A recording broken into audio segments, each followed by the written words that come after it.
चित्रगुप्त जी, मेरे पिताश्री के भाग्य में अकाल मृत्यु का कोई योग नहीं था।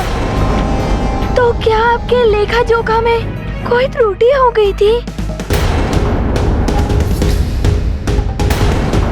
बताइए चित्रगुप्त जी, किसके जीवन का अंत निकट है हनुमान के परिवार में? ये देखिए, सुमेरु के राज परिवार में किसी भी सदस्य की आयु निकट भविष्य में पूर्ण नहीं हो रही है।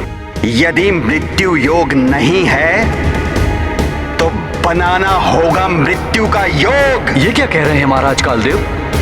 कहीं आप अकाल मृत्यु की... अकाल मृत्यु!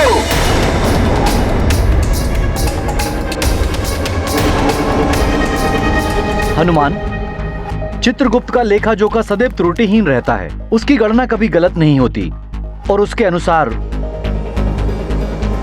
केसरी जी की श्वासें अभी शेष थी। किंतु महाराज कालदेव के अधीन होने के कारण इनकी आज्ञा का पालन करना मेरा कर्तव्य है।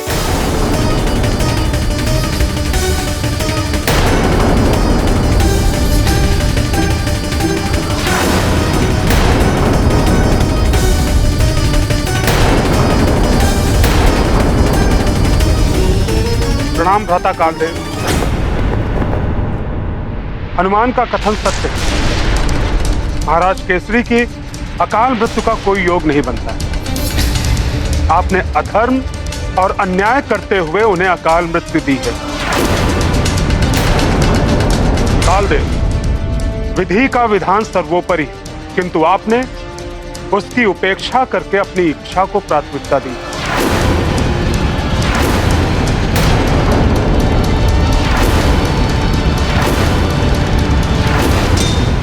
मैंने जो भी किया है शनिदेव, अपने अधिकार का प्रयोग करते हुए किया है, नियम के अनुसार किया है। काल ने नियम का पालन सदैव कठोरता से ही कराया है। नियम है तो यम है।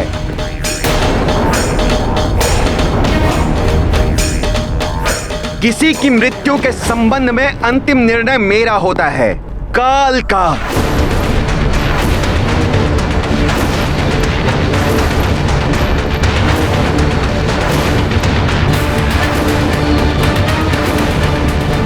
मेरे इस अधिकार क्षेत्र में किसी का भी हस्तक्षेप करना अनुचित है शनिदेव। यदि आपने अपना मत सुना दिया है हनुमान को, तो आप यहां से प्रस्थान कीजिए।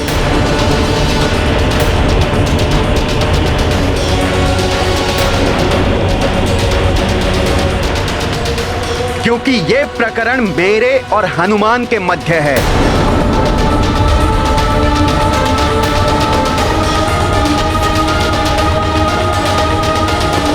शनिदेव, मैंने आपका आह्वान किया, आपने हनुमान की शंका मिटाई, का आपको बहुत बहुत आभार। प्रणाम। तुम्हारा मनोरथ सफल। मेरी मंगल कामना, मेरी मंगल कामना, मेरी मंगल कामना, मेरी मंगल कामना, मेरी मंगल कामना, मेरी मंगल कामना, मेरी मंगल कामना।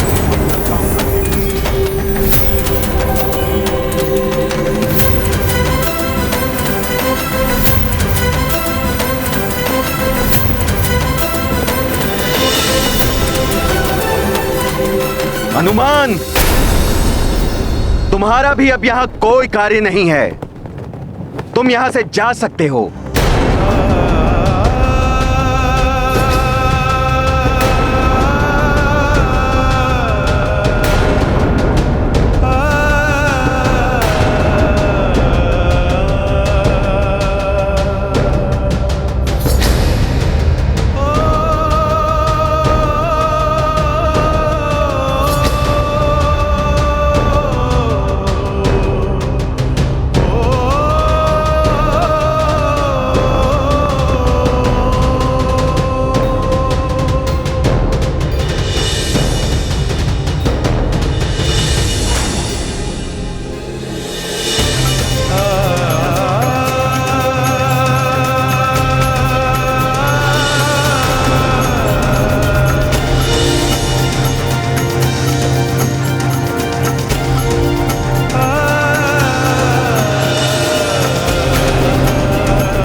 ये क्या? केसरी जी की मृतदेह कहां गई? राक्षसों ने पुनः माया का प्रयोग किया। ये कैसे हो गया? कैसी अभागिन हूं मैं, आपकी रक्षा भी नहीं कर पाई स्वामी।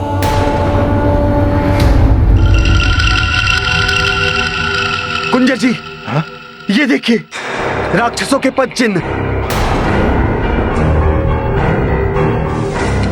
वे अधिक दूर तक नहीं गए होंगे। मेरे स्वामी को नहीं ले जा सकते राक्षस।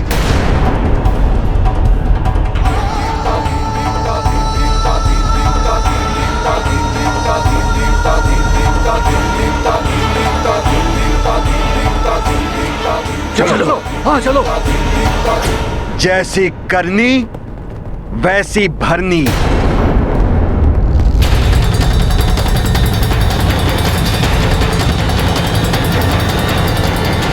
महाराज केसरी के जीवन की श्वासें अभी शेष हैं। उन्होंने तो जीवन भर सदैव सत्कर्म ही किए, अतः उनकी श्वासें कम करने का कोई आधार नहीं, कोई आधार नहीं। चित्रगुप्त का लेखा जोखा सदैव त्रुटिहीन है। केसरी जी की सांसें अभी शेष थी, किंतु महाराज कालदेव के अधीन होने के कारण इनकी आज्ञा का पालन करना मेरा कर्तव्य है।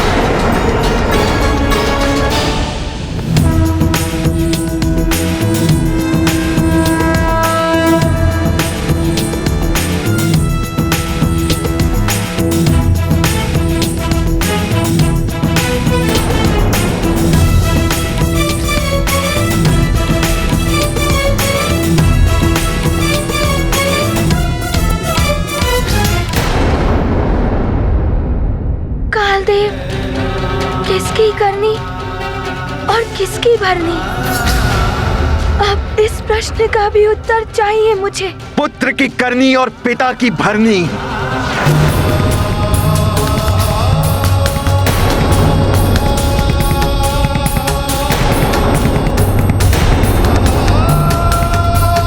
ये तो न्याय नहीं हुआ कालदेव। आपने नियम की ओट लेकर अन्याय किया है।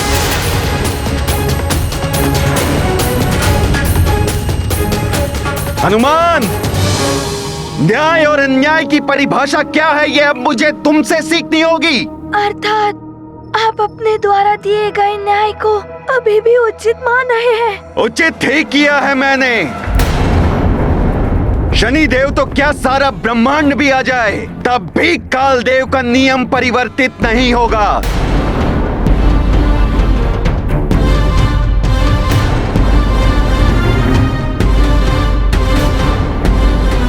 तुम्हारे पिता की मुक्ति असंभव है हनुमान। नियम का उल्लंघन करके नियम की दुहाई मत दीजिए आप कालदेव। मेरे पिताश्री का जीवन शेष था, उनकी श्वासें शेष थी, उनकी आयु शेष थी, उनके भाग्य में अकाल मृत्यु का योग नहीं था, फिर भी आपने उन्हें अकाल मृत्यु दे दी और आप नियम की बात करते हैं। हनुमान,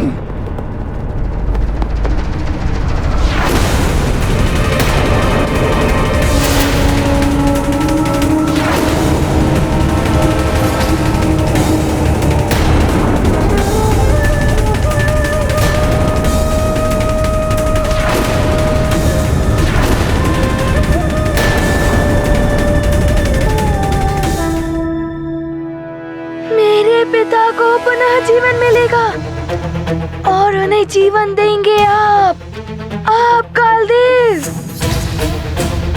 मैंने तो अपनी भूल का सुधार कर लिया था, ग्रहों की स्थिति ठीक करके, फिर भी आपने मुझे क्षमा नहीं किया। किंतु मैं आपको अपनी भूल सुधारने का एक अवसर देता हूँ कि मेरे पिताश्री के प्राण लौटा दीजिए, अन्यथा आपको दंड मिलेगा। हनुमान, तुम दंड दोगे मुझे हनुमान? हाँ कालदेव, हनुमान देगा आपको दंड।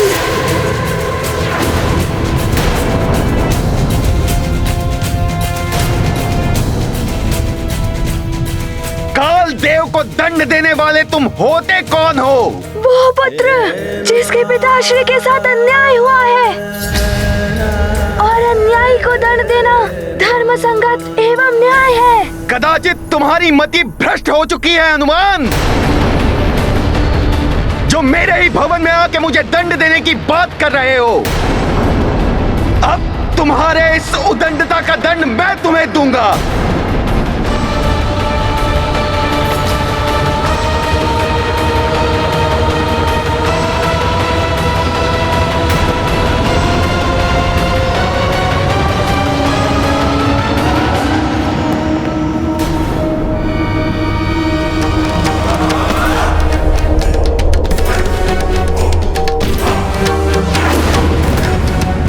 ये क्या कर रहे हैं आप कालदेव?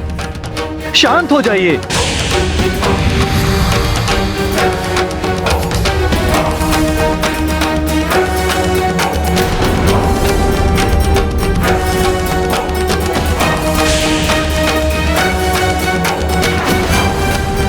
ये उचित नहीं है। हनुमान को क्षमा कर दीजिए। हनुमान क्षमा के योग्य पात्र नहीं है,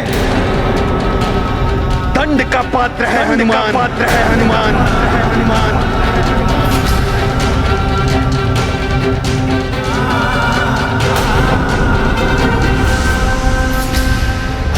ये क्या होने जा रहा है? हे देवेश्वर, मेरे कारण मेरे पुत्र के प्राण संकट में पड़ जाएंगे। मुझे नहीं चाहिए मेरे प्राण। मेरे पुत्र के प्राणों की रक्षा कीजिए। हनुमान, मैं तुम्हें इसी क्षण तुम्हारे पिता की भांति अकाल मृत्यु दे सकता हूं। प्राण हर सकता हूं मैं तुम्हारे। कालदेव, मुझे मेरे प्राणों की कोई चिंता नहीं। बस आप मेरे पिताश्री का जीवन लौटा दीजिए। उन्हें पुनः जीवित करना होगा आपको। बस हनुमान, तुम्हारे इस बाल हट ने तुम्हें पुनः दंड का पात्र बना दिया है। मेरा अपमान कर मुझ कालदेव को आदेश देने का दंड तुम्हें अवश्य मिलेगा।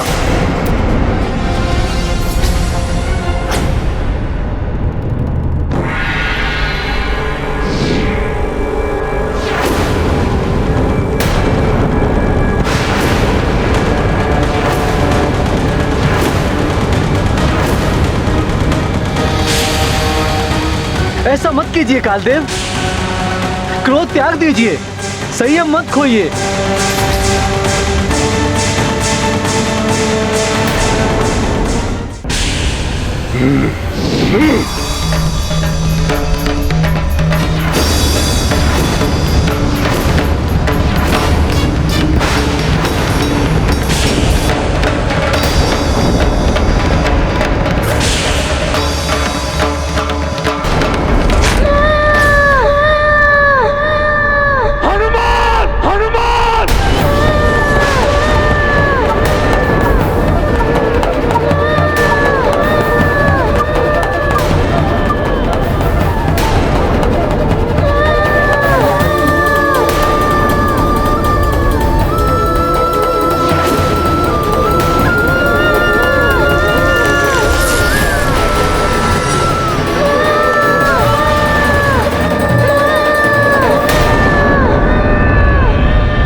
मेरा हनुमान संकट में है। अंजना, क्या हुआ महारानी जी? हे प्रभु, मेरे पुत्र की रक्षा करना। उसे मेरे पति के प्राण वापस लेकर आने हैं।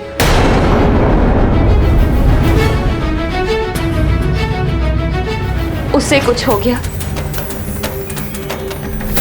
तो मेरा सुहाग और आंचल दोनों ही छिन जाएंगे। और यदि ऐसा हुआ तो मैं भी जीवित नहीं रह पाऊंगी। उसकी रक्षा करना देवेश्वर।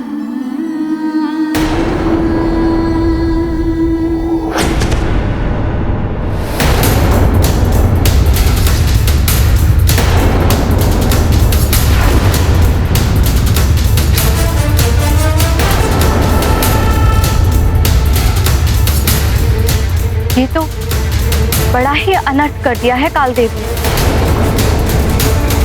ये क्या अनर्थ कर दिया महाराज?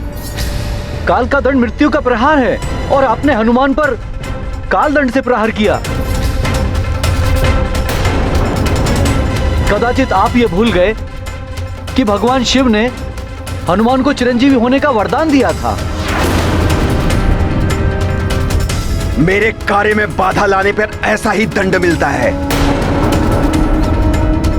नियम है तो यम है।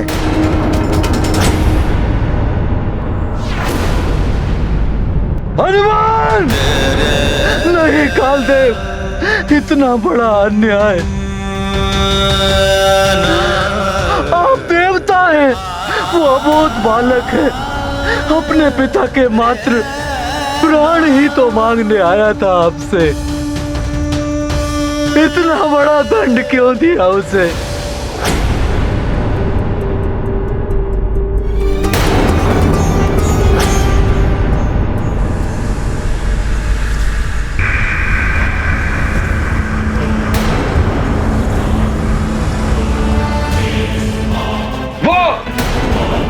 उसको दिखाई दे रहे हैं राक्षस। पिताश्री, उसको ले गए महाराज केसरी को।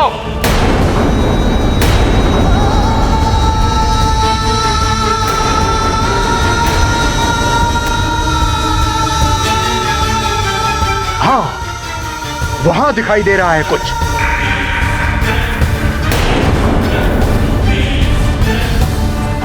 पर्वत के उस चोटी पर चिता सजाई है उन दुष्ट राक्षसों ने। चलो, हमें शीघ्र ही उन्हें रोकना होगा, अन्यथा वो केसरी जी की देह का अग्निदाह कर देंगे। हे महादेव, आपने अपनी भक्तिन अंजना को महाप्रसाद के रूप में जो पुत्र प्रदान किया था, आपको उसकी रक्षा करनी है। उसकी रक्षा कीजिए प्रभु। हर हर महादेव। हर हर महादेव।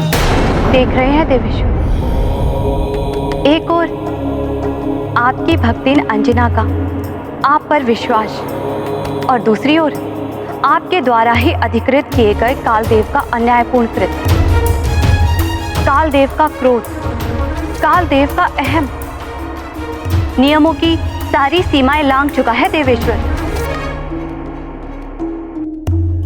सबकी एक सीमा होती है देवी। सरोवर का ठहरा हुआ जल जब वर्षा की अधिकता से सारी सीमाएं तोड़ देता है, तो बड़े से बड़े सरोवर भी सूख जाते हैं।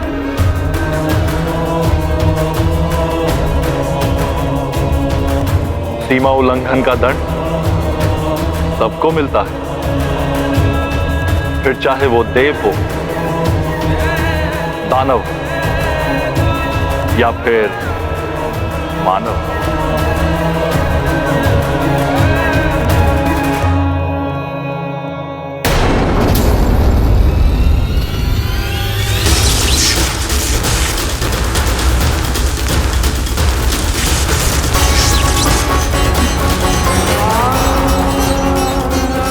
मेरे विश्वास और तुम्हारे पितृभक्ति की शक्ति कालदेव से तुम्हारे पिताश्री के प्राण वापस लेकर आएगी।